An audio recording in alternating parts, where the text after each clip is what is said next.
lokacin da Allah ya ganar da kai wata sunna kana bi ba dabara ka bace ba gaman katar ne sai ka zama mai tawazu mai godiya ga Allah bisa ga haka.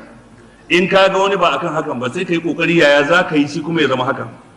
Sannan kai ba da karfi aka kama ka aka tursasa ka sai ka yi hakan ba, dan me za ka tursasa wani shi kuma sai ya yi haka da karfi.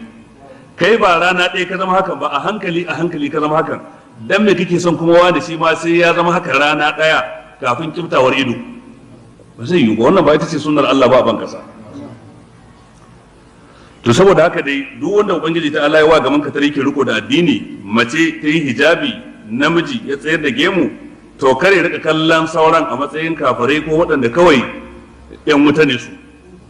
A'a, yi wa Allah godiya da shi ya zama hakan, kuma ya rika kokari ta hanyar kira da wa'azantarwa da kyakkyawar mu'amala ya zai ya jawo su ma su zama yadda ya zama. Idan ke mace ce ya zaki ki jawo sauran su ma su zanto suna sa hijabi. Wannan shine wajibin da yake kan matasa.